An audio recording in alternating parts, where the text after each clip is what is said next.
Welcome to ParaTruth.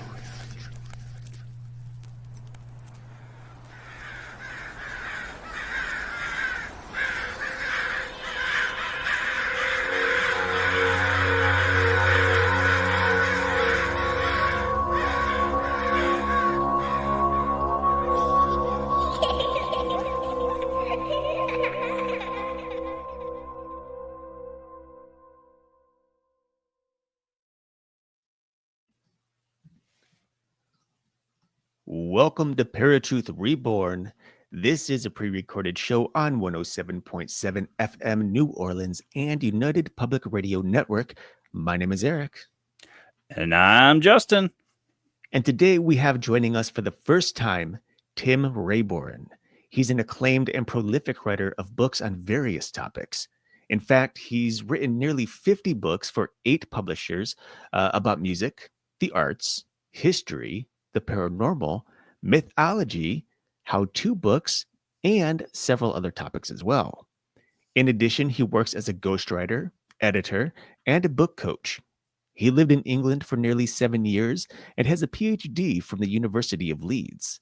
He's also an internationally acclaimed musician who plays dozens of unusual instruments, including medieval instrument reconstructions and folk instruments from Northern Europe, the Balkans, and the Middle East. He has appeared on over 40 recordings, and his music wanderings and tours have taken him across the US, all over Europe, as well as Canada and Australia. His recent books include Sip and Sensibility, an inspired literary cocktail collection, Northern Mythology, The Scary Book of Valentine's Day Lore, and The Scary Book of Christmas Lore, which we have the pleasure to dive into today. So without further ado, Tim, welcome to ParaTruth. Tim, we're excited to have you. Thank you. Thanks for joining us. We've been pretty excited. I found your book actually online. It was an advertisement on Facebook. Okay. Of all Great. things, and I was like, "Oh, what is this?" How to check it out, because we love the Christmas lore stuff. We've done a couple of shows on it over the years, just him and I. Cool. So finding someone more of an expert in this thing was like, "Oh, we got to do this. We can't pass it up." But our first question here is probably one that you get pretty often, and that's just what inspired you to write a book on scary Christmas lore.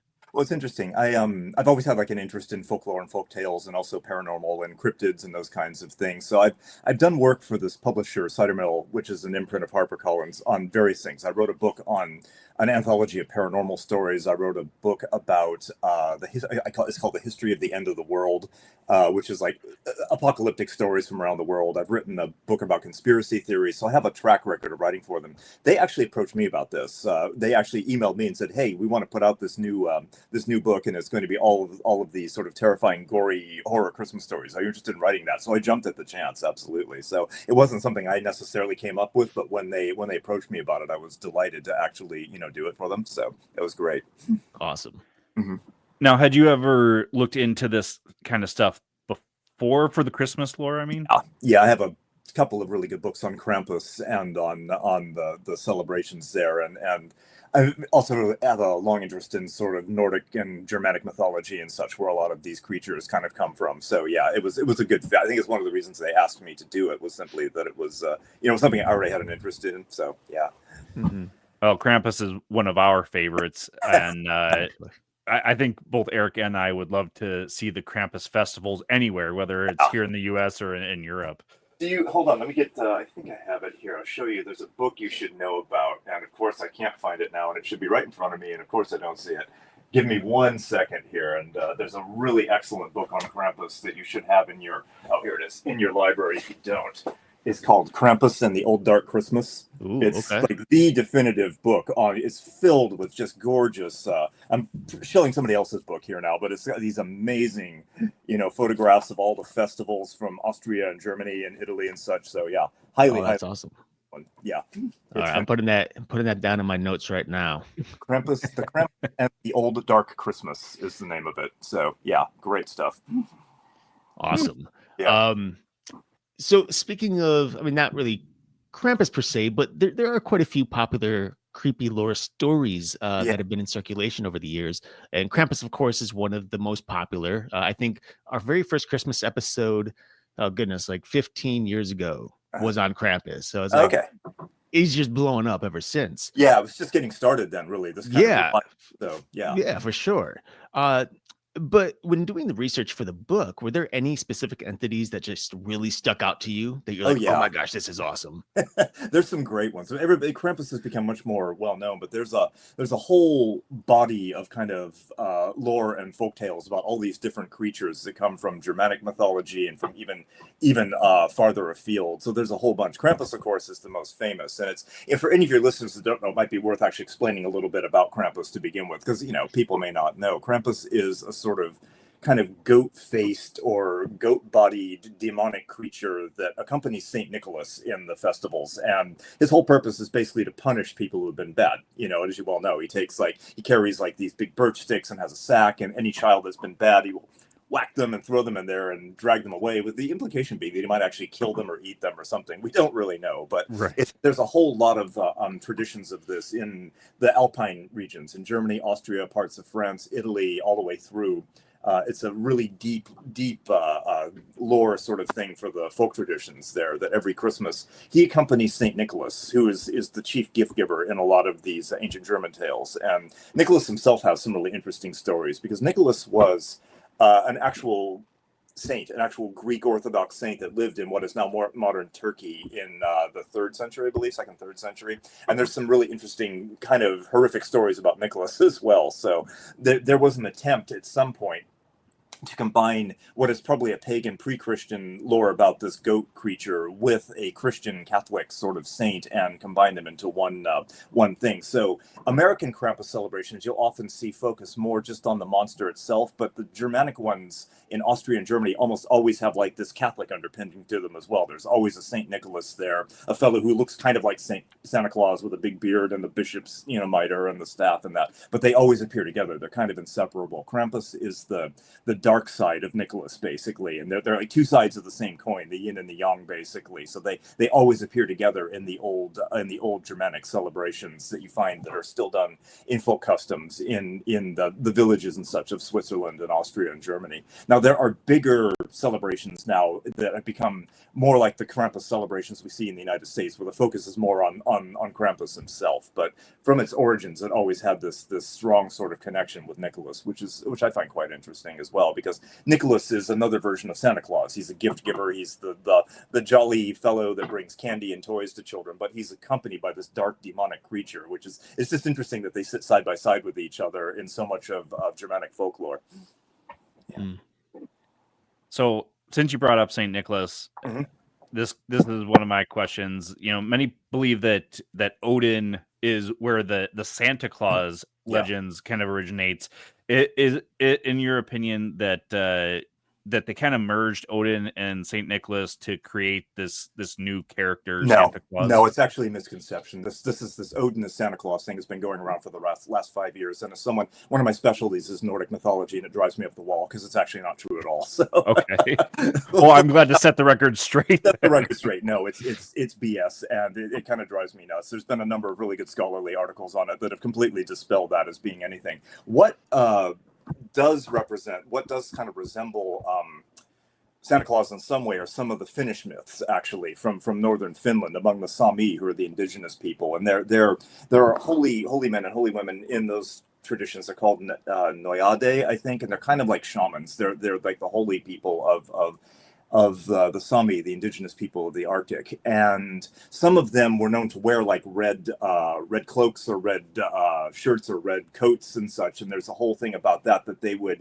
Sami actually build temporary housing very similar to sort of Central Plains native teepees. They're sort of built in the same kind of way, with sort of skins stretched around in these kind of sort of teepee type shapes. And you would tend to enter them during the winter. You would enter them through the top. So you have this guy in a red cloak or a red cape entering down through where the fireplace lets out, and there's various interesting things about it. He might bring gifts of food and reindeer meat and drink to people and such to help them out, or to give them spiritual assistance in the middle of the winter. So there's some theory that at least in part the Santa Claus that we have now was influenced by Finnish immigrants coming to America in the 18th and 19th century and bringing some of these traditions of like this gift-giving holy man, from the far north. So that to me seems more likely than a connection straight up with Norse mythology.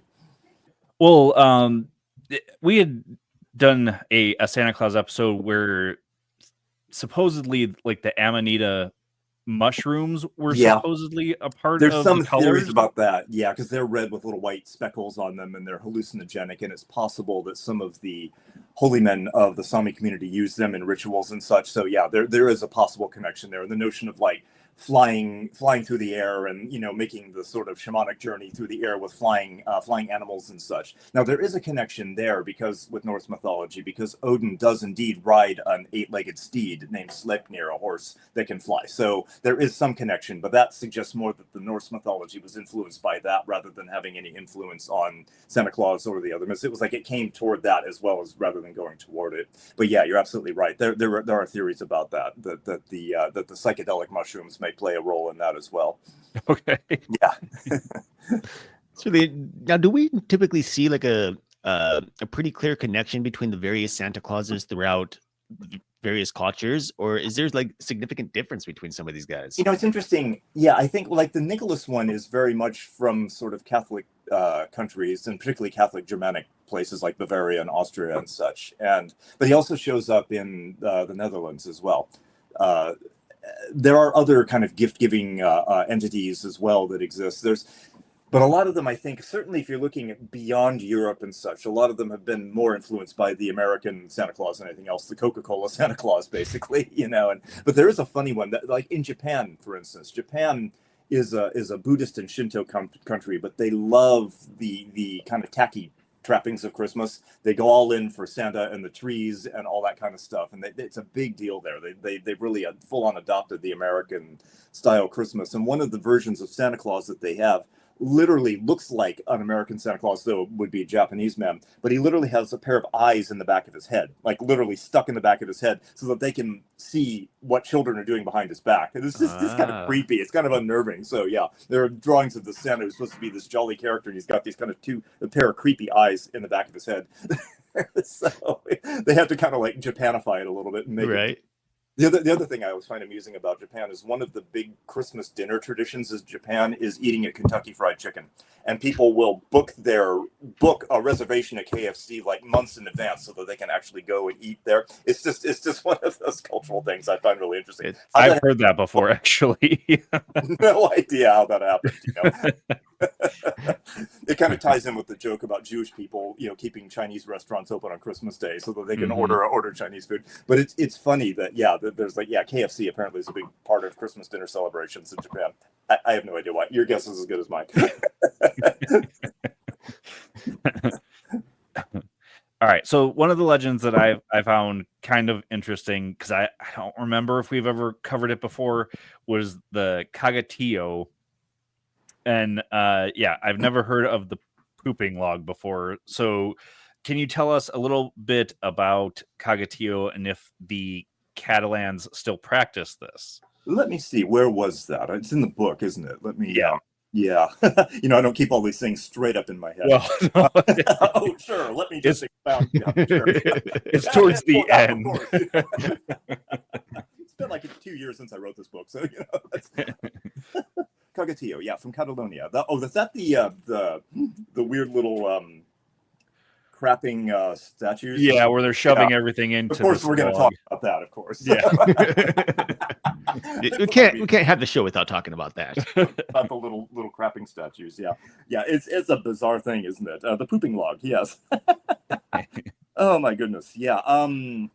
Where does that originate of? I have absolutely no idea. But basically, I'll even read a little bit for the people that might not know what it is. But Kagatillo is a small wooden log with a smiley face painted on one side, often propped up by 2 sticks on the face side. The back half is covered with cloth. Starting on the Feast of the Immaculate Conception on December 8th, children are expected to feed the log, quote-unquote feed the log, small bits of food such as fruits and nuts, which are usually gone in the morning if the parents have done their job. They continue to feed Kagatillo throughout the season until the magic night of Christmas, and then something very special happens. The children leave the room for a while and pray for gifts and often warm sticks by the fire or heater. When they come back, they gather around Kagatillo again and sing songs to it. While singing, they gently beat the log with their small sticks. This is presumably to help the log with its constipation, because at some point the cloth is lifted and there at its backside, Kagatillo will have pooped out treats for the children, secretly left under the cloth while the children are out of the room, of course. And then they have various different kinds of things. They sing these crazy little, poop Tio, hazelnuts and nougats, pea, white wine, do not poop herrings, they are too salty. Poop nougats. Poop almonds and nougats, and if you don't want to poop, I will hit you with a stick. Happy holiday? I don't know. Where does this come from? Nobody actually knows. It's a long, Turon has, one of the treats has long been a kind of holiday favorite in all of like Spain, so it might have been known since the Middle Ages.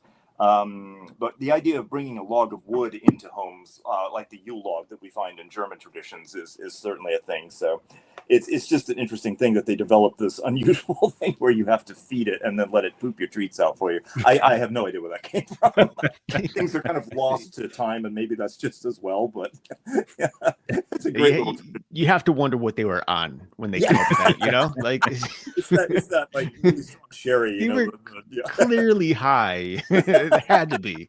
Well, like the Amanita mushroom connection to Santa Claus. Maybe. I mean, it feels tongue-in-cheek. It feels like something that somebody kind of started as a joke and it just kind of took off, you know. It feels like a good possibility. Yeah, somebody thought, oh, this will be a laugh. Let's try this year. And then next year, everybody was doing it.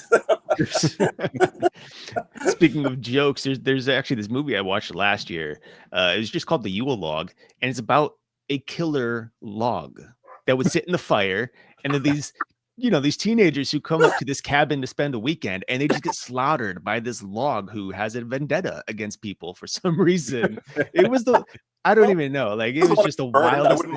I wouldn't want to be burned. You know, it was one of those movies, like, I don't know who put the money into this and why they would have done that, but I couldn't walk away either, you know? Like, they had my attention. It was amazing. Oh, excuse me. That's fantastic. Yeah. There's actually, I don't know if you guys have seen it. There's actually a fairly decent Krampus movie that came out about 5 or 6 years ago. It's just called Krampus. It's kind of a PG-13 contemporary horror film, but it's actually really entertaining. So check it out if you haven't seen it. It's worth, it actually follows the sort of lore of Krampus pretty well. It's worth seeing. So, yeah. Yeah, I've yet to see it. Eric shamed me last week about It's like a Christmas tradition now for me. Yeah. Oh, great. Fantastic. Glad to hear it. Yeah. Yeah, it's great. It's actually really cool, and it does a really good job of like capturing some of the spirit of it, I think. So that's definitely one of those movies I think did really well. And it had more of a almost like a 1980s vibe, because it was horror, but it was also comedic at the same time. Exactly. You know? It had the kind really of great Kruger bribes or those kinds of things to it. Yeah. Absolutely. Yeah.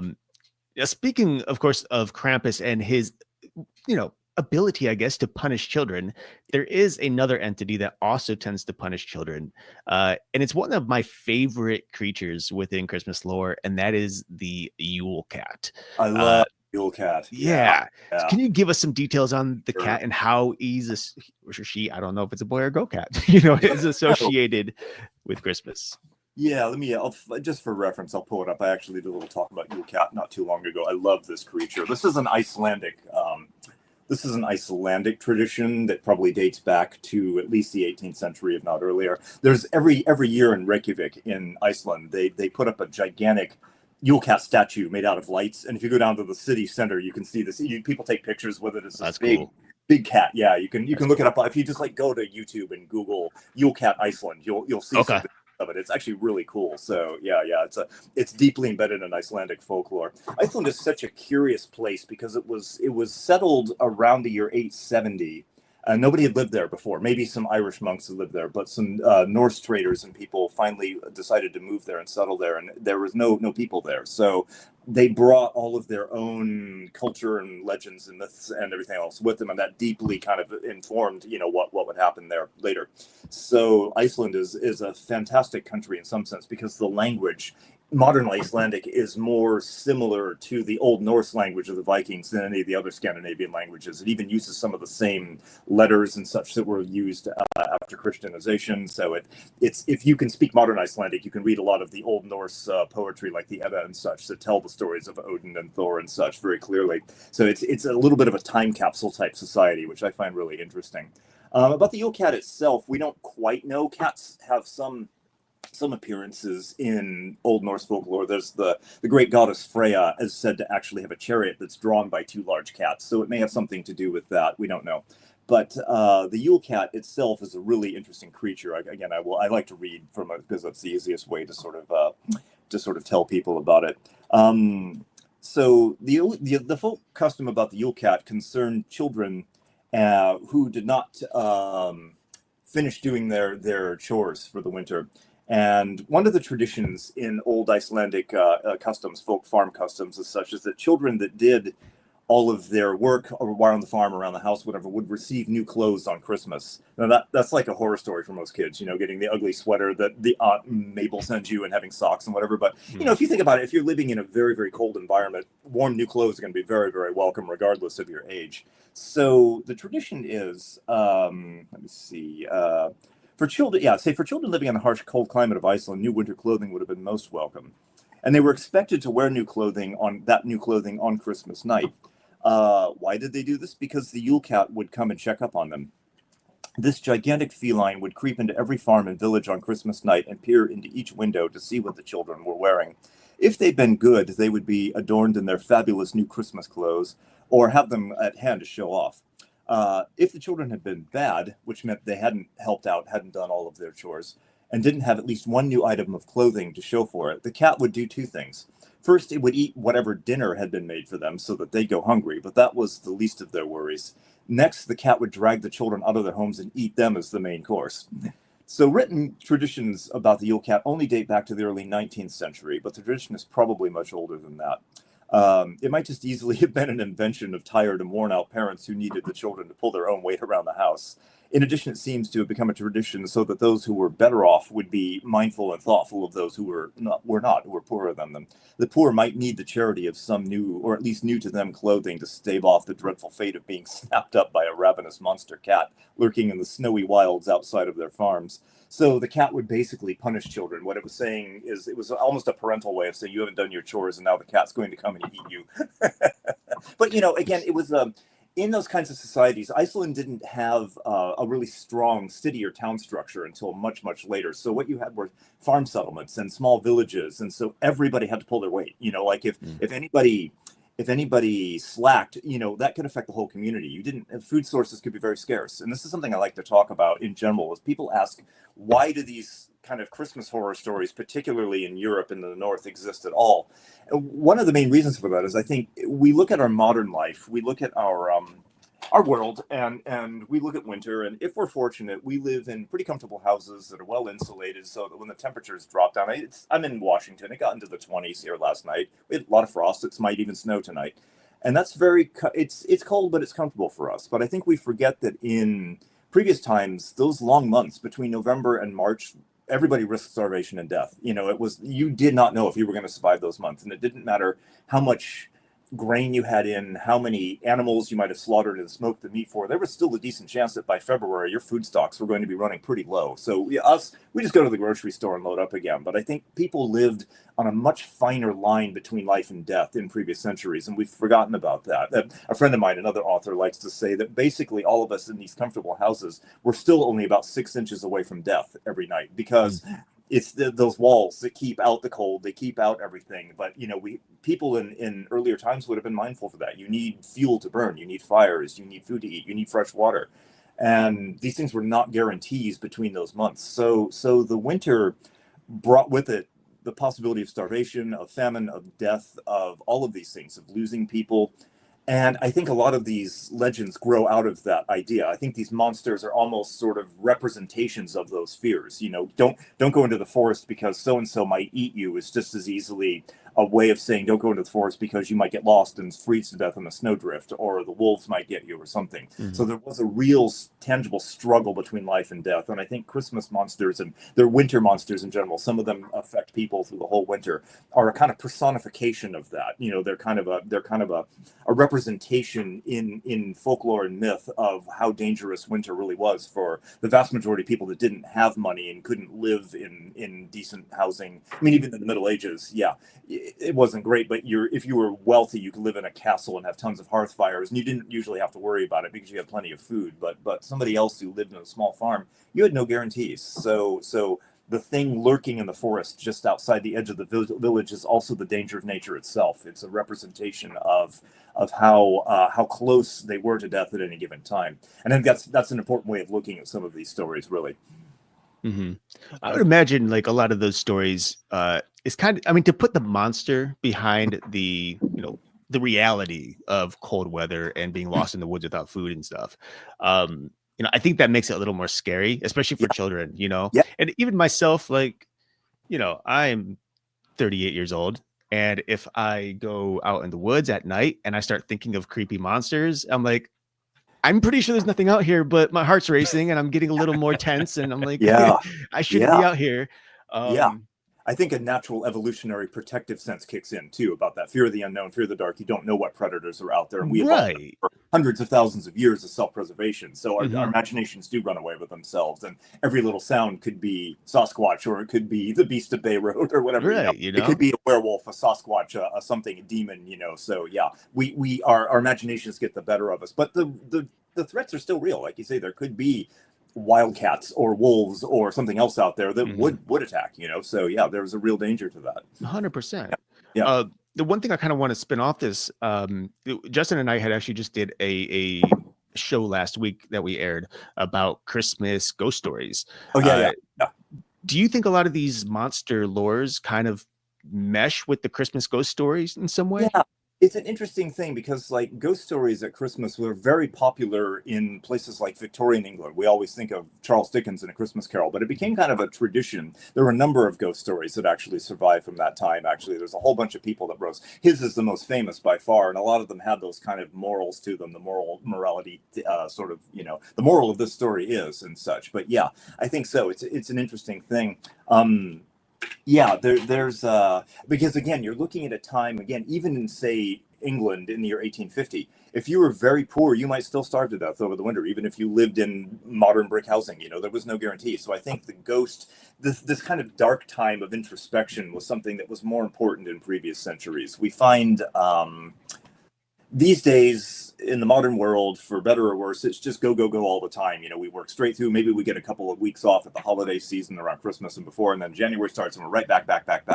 I think that there was a sense, and again, I'm talking mainly about Europeans. I don't want to speak to like Asia or anything else, but there was a sense, certainly in the North, in the winter holidays, the winter time, that it was a time of slowing down, a time of hibernation, and a time of introspection. And I think ghosts also represent that. They represent slowing down a little bit, thinking about the past, thinking about the future, thinking about the present, just as Dickens does in his book. And what do those things actually mean? Because it wasn't possible to necessarily work all the time through. Again, these days with our insulated office buildings and houses, people can just work 24/7, 365 days a year. But there were real cycles to human activity, and you were much more active in the summer, and in the winter you drew in and you hibernated a bit more, and the days were very short, so you didn't go out. So there wasn't a lot for laborers to do, and that was certainly true in the Middle Ages. Farmers, there was nothing to do if your fields are frozen over for a month. You can't do anything, so you're basically sitting around in your house in front of a fire. So I think that ghost stories kind of represent that, being mindful of your present situation, but also being more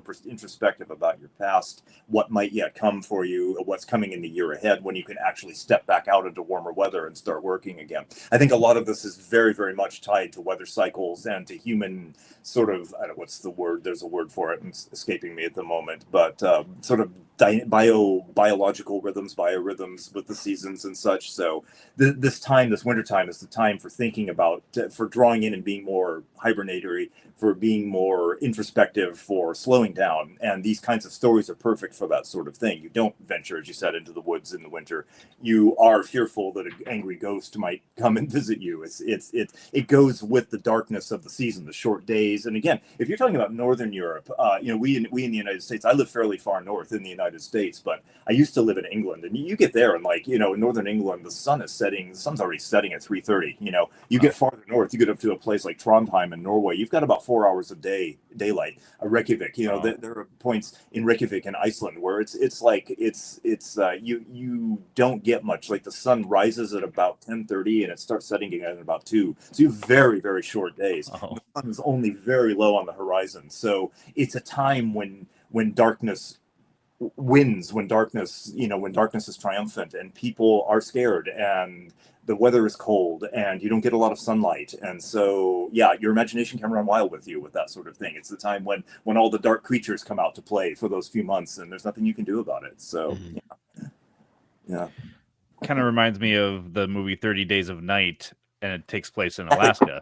Exactly. Yeah. It's a vampire's heaven, They can run amok for 24 hours a day. There are polar nights. The polar night can be like 6 weeks in some places far north. So when you get up to northern Norway and Sweden or Svalbard, you don't see the sun for 2 months. So now there weren't that many people that lived there, but for those that did, that would have very deeply affected their psychology. And conversely, in the summer, it's the opposite. In June, July, you don't have a day of dark for 6 weeks. It's sunlight all the time. It's 2 a.m. and it's broad daylight. So, and I remember that from even living in England. I lived in Yorkshire, and that the sun would set on solstice, June 21st. It would set at around 10:30. It would be sunset would be about, and then it would be right back up again at about 4:30. So you had maybe 6 hours of dark-ish.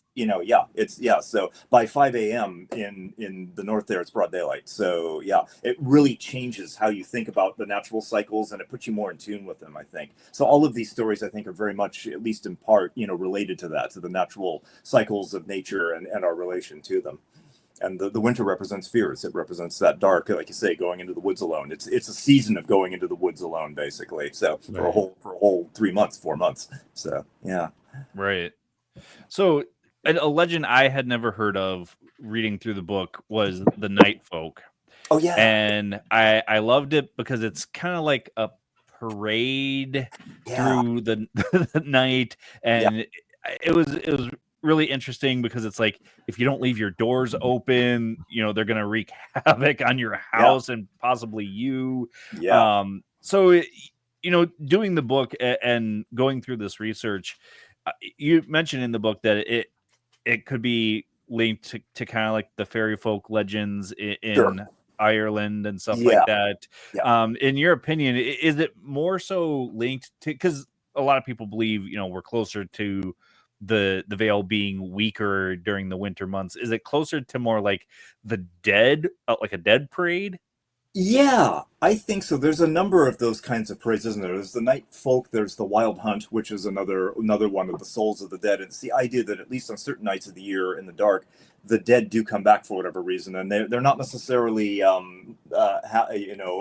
benevolent toward humanity. They're right, dead, and they're eager to drag you along. So that, again, I see it as, if you are caught out, you can be dragged into one of these things and sucked into it forever. That's like straight out of a horror story. It's like, you don't want to hear these people, these souls. You don't want to see, don't want to see them, and you sure as hell don't want them to see you. So if you hear it, just close the door and don't look, and that sort of thing. I'm always reminded of was it at the end of the first Indiana Jones film, Raiders of the Lost Ark, when the angel of death is released and Indy says, "Don't open your eyes, keep your eyes shut, you can't look at it." There's a kind of thing like that. If you see these things, you're seeing something that you as a mortal are not supposed to see. And if they see you, then that means they can suck you in. Now, the wild hunt itself does have traditions going back, very old in Germanic traditions, to the god Odin and to the parade of death and the night creatures. And several of the Christmas witches that are said to be parts of the wild hunt.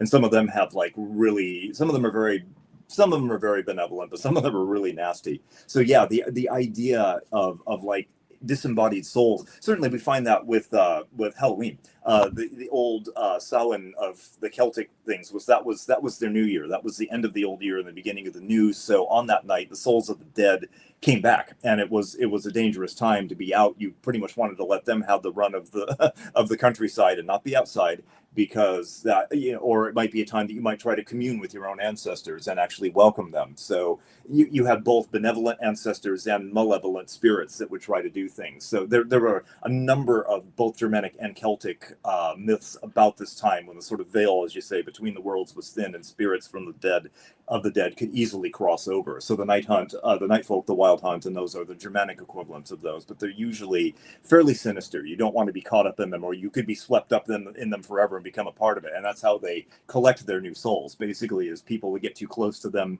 people that see them, that hear them, or go out to try to catch a glimpse of them, and then they're sucked in, and they're now doomed forever to wander the earth once a year or twice a year or whatever in these parades, looking for more spirits to collect. So it ties in, I think, to the whole overall theme of darkness and physical darkness, and the idea of the unknown, of not knowing what's out there, and what might be waiting for you, what may be lurking for you in the darkness. Mm-hmm. Yeah. So, like, in regards to the wild hunt and others like it, what is the persuasion, I guess, on the spirit's part to kind of draw people out? You think people are just interested in the stories, they'd go looking for these creatures, or do you think there's some sort of I don't know what the word is I'm looking for, but some sort of mysticism that kind of they use to draw people in? Yeah, it's interesting. Well, I think, isn't that one of the things, though? I think that you find this so often in these kinds of stories, and also in fairy tales and folk tales. There's a kind of what's the word? A temptation for the forbidden. Like, you tell somebody not to do something, there's a decent chance they're probably going to go do it, especially if it's a young kid. Oh, make sure you don't drive over 60 miles an hour, or they're going to go drive 85 miles an hour just to do it. I think it's the lure of the forbidden, the seeing something you're not supposed to see. We love mysteries as a human species, and being told that you can't see something or can't do it is going to make it that much more appealing in some ways. The idea with a lot of these certainly a lot of the original Grimm fairy tales are incredibly dark and gruesome, and they were meant in the same kind of way. They were to warn children not to go to the forest by themselves, not to talk to strangers. That was the point. They were teaching things. They weren't the happy Disney arrangements. They were like children go into the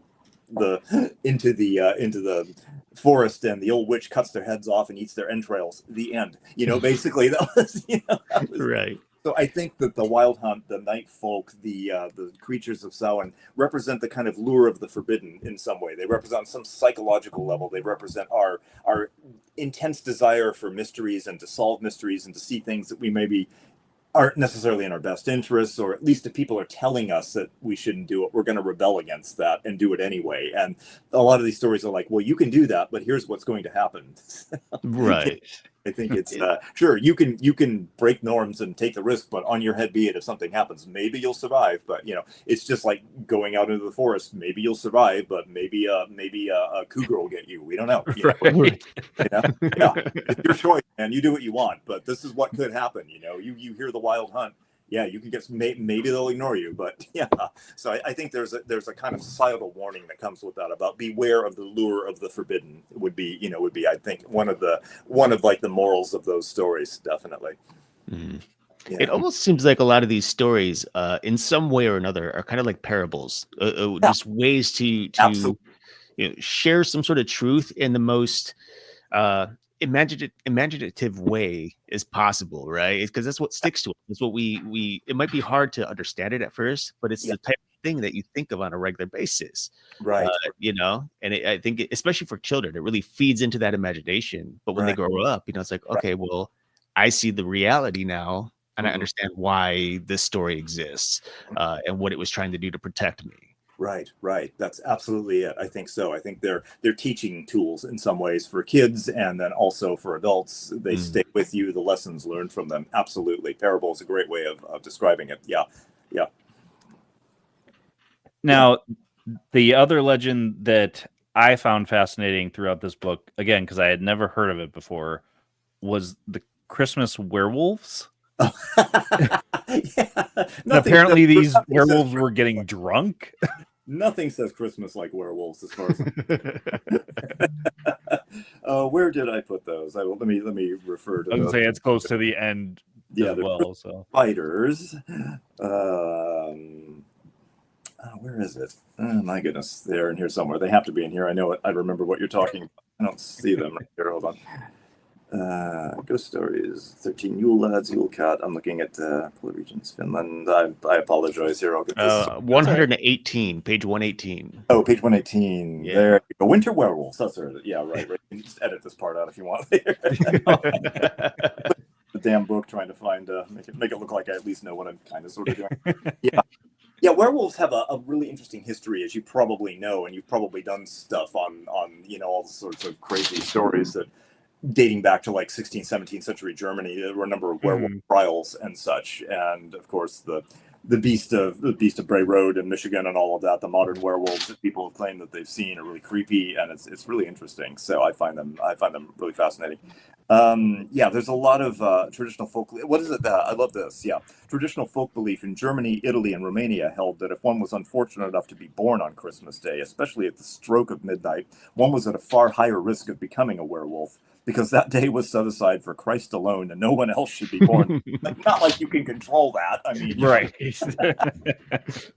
Well, any more than you can control being a werewolf and becoming a wolf. Exactly. From a curse. Exactly. There's a good parallel there. Yeah.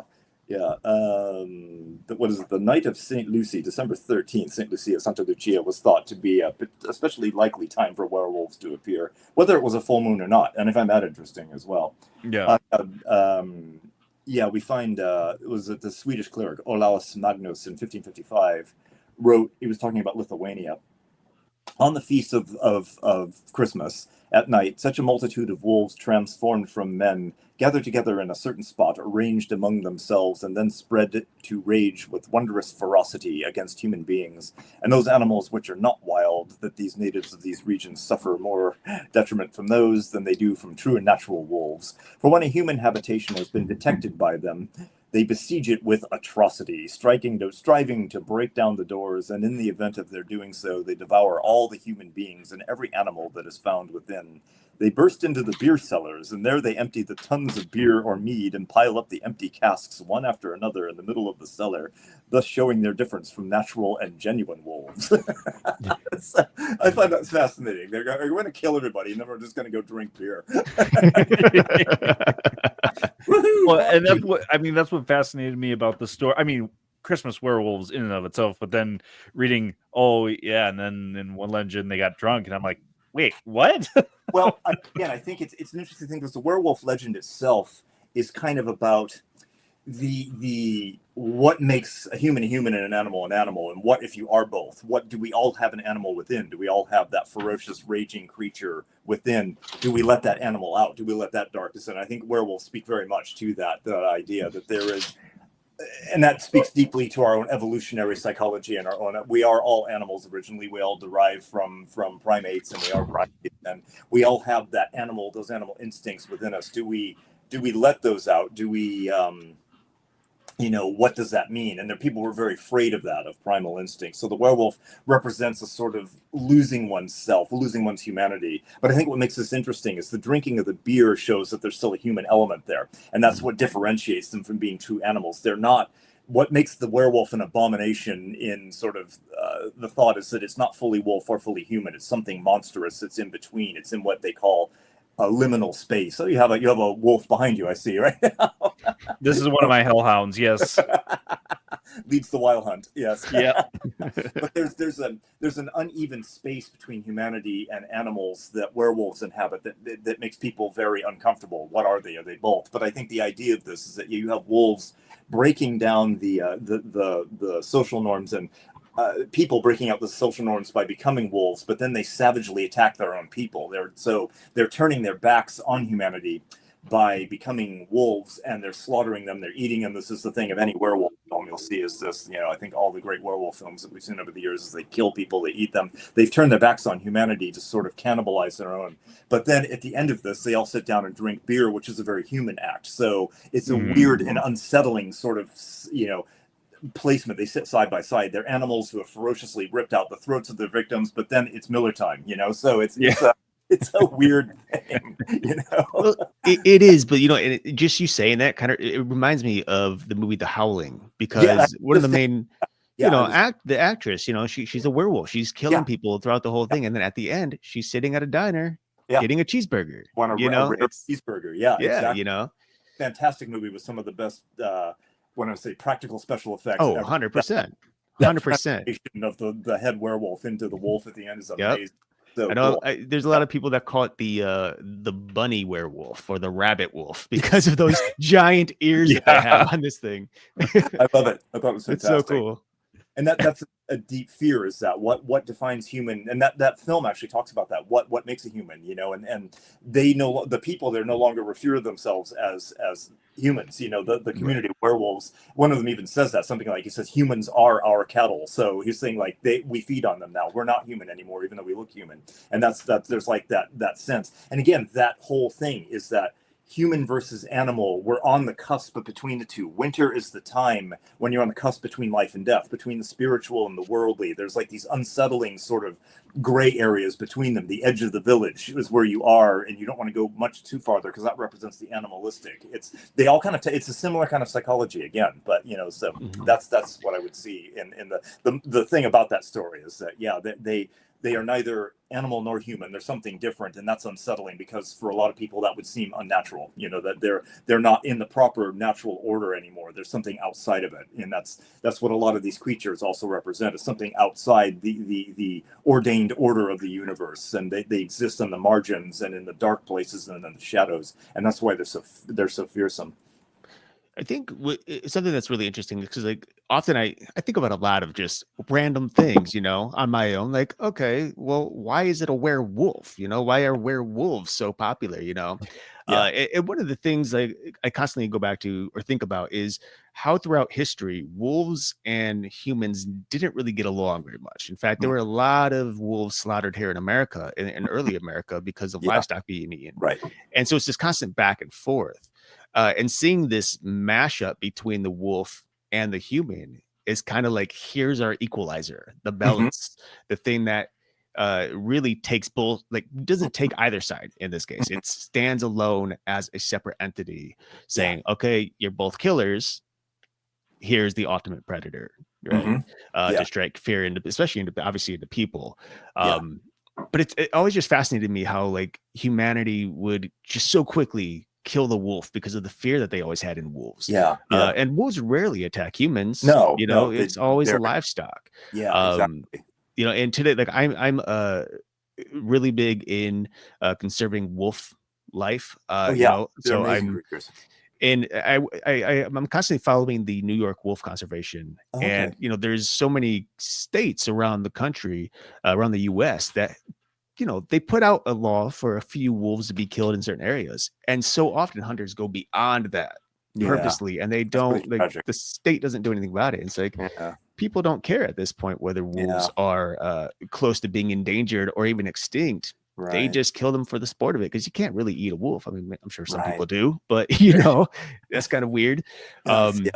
But yeah, it's just fascinating though, the whole history behind it all. And yet and then suddenly there's like these werewolf creatures. It's one of the most horrifying creatures ever to be created, in my opinion. There's plenty of monster movies I've seen, but every time a werewolf movie comes around, there's something that just hits deep. It's like, that's if there's a fear factor in there. Right. Absolutely. And I think you could even make the argument that, like, as you say, wolves rarely attack humans. That's not their thing. They don't do that. And yet werewolves are savage because they're wolves, but they're driven by human savagery. It's almost like there's a sense of the human killer instinct imbues the wolf with this. So there's like this, even a postmodern argument about that. Are they innately killers, or is it because they're human to begin with that they're so bloodthirsty? Are they letting human instincts out? Is it a way of, like, unleashing all of human bloodlust and everything in wolf form? No, 100%. I mean, and when you think of, like, I mean, I don't know. I mean, animals, obviously they get angry, but I don't think they have angry thoughts like humans do. They don't get angry at random people. They don't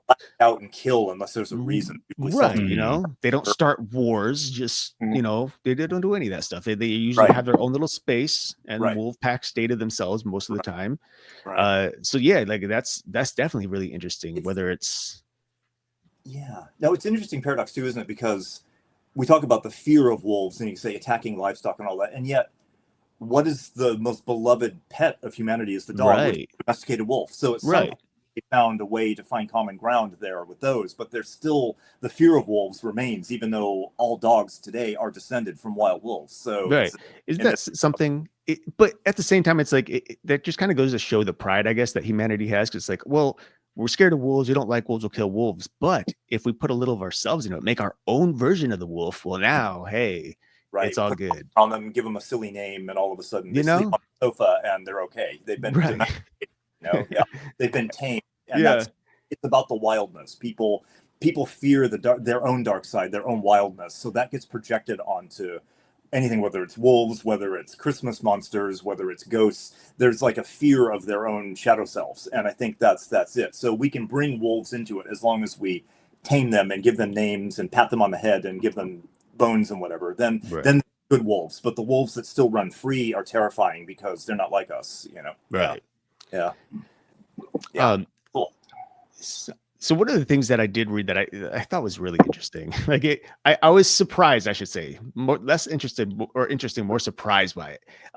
When I saw the title "Christmas Spiders," Yes. I was very much ready for like some sort of gory urban legend type story.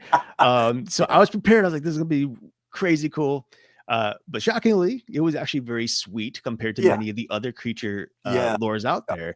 Mm-hmm. What's very particular to me that I thought was interesting was the use of tinsel today may be the result of this particular story.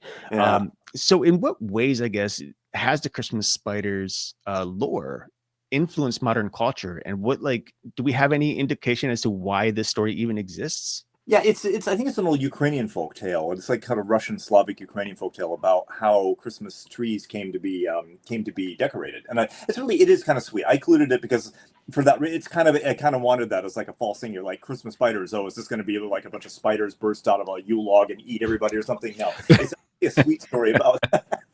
That'd be a good film though. There's a Yeah.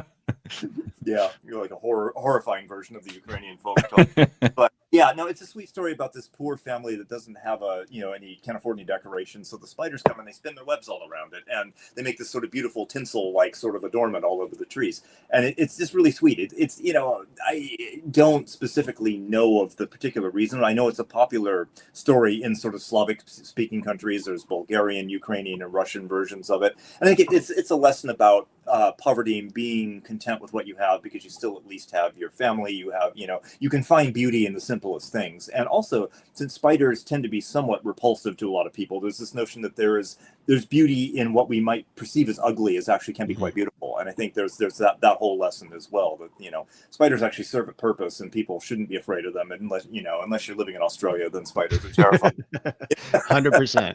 Yeah, most spiders, you see a spider on the wall of your home, leave it alone. It'll crawl away and eat bugs. They're great to have around. So I think there's this idea we do have a kind of innate fear of arachnids as a species, and this is that. I think it's that thing of finding some comfort and beauty in what we perceive as repulsive or ugly. So there's like it's a dual thing about being happy in what you have and counting your blessings, but also finding the beauty in anything, actually. So I think that to me is what I think that. Now, whether that actually influenced our tinsel traditions for trees, I don't actually know. It's possible. It's certainly possible. Maybe some Russian immigrants brought the tradition with them, or Ukrainian immigrants in the 19th century. So I don't know the history of tinsel. That's an interesting thing I should look up. I don't know when that first started as adornment on trees. It's entirely possible that it has Russian or Slavic origins, definitely. Yeah. I know, like, one of the things that I learned prior to reading your book is that finding a spider web or a spider within your Christmas tree is actually good luck to many individuals. Which there's a lot of, especially in America, there's a lot of people who see things as bad luck. One of the big things is, of course, black cats crossing your path, especially on Halloween and stuff like that. But what's I think is interesting is America is when you consider this percentage of the world, America being a very small group of the overall of humanity, we're the only ones that kind of think that way. Everyone else is like, oh, black cat in front of you, good luck. Spider in your tree, good luck. In Britain, especially, black cats are good luck to have them cross your path. In England, so yeah, absolutely, yeah. And that's why Eric got 2 of them. I do them. Double the luck, you know. Oh, fantastic! Yeah, no, I'm a cat guy too. We have a little tabby we love. So yeah, but yeah, it is interesting that there's traditions will morph and change from country to country and over time, and it is interesting. I know that one of the traditions in like Slavic households is buying little ornaments that are actually spider webs and putting them in your tree. So obviously the folk tradition has persisted for a long time. It's actually almost everybody will have one, like in those homes. So they put up their Christmas trees, will have one or two little spider web ornaments that they put maybe with a little spider in them as the kind of, whether it's the story or it's just become a part of the cultural mindset as well. So yeah, again, it's a good luck thing, and it's maybe it's a reminder of that tale, but it's very common in those households. So yeah, I think, and I'm actually just thinking this right now, like it's just dawning on me, how much the spider actually, I think, influences various cultures or ideas. Right. When you think of Native American culture and the idea of the dream catcher, Yeah. which is very much the shape of a web, Yeah. and the idea is that dreams or Yeah. nightmares get stuck to it, much like things would to a spider web. Absolutely. You know, I think that's just fascinating. Yeah. And we talk about that. There's even in like old Nordic belief and stuff, with the concept of weird was the web of life. It is and natives talk about that too, the web of life or the weave. It's seen as almost, because spiders weave, and weaving is so important. They're often associated with women, with grandmothers, with older women, particularly. The Native Americans have a tradition of what they call grandmother spiders. So there's this notion that they are actually fountains of wisdom, and they're weaving these little webs, are little works of art, basically. So that there's often a feminine associated with them as well. So, and even the name arachnid comes from the Greek myth of Arachne, the woman who was turned into a spider. So it's there's association there, but they're often seen as wise creatures around the world, rather than things to be afraid of. Again, it's Australia, but yeah. Well, and bringing up the spider, finding the spider web in the Christmas tree, brought up. I'd never heard of this tradition either. Finding first person to find the pickle in the Christmas tree, and then you not only do you get the first gift, but it's also supposed to be luck for the rest of into the new year. Done. Does somebody put the pickle in the tree, or does it naturally show up? I'm confused.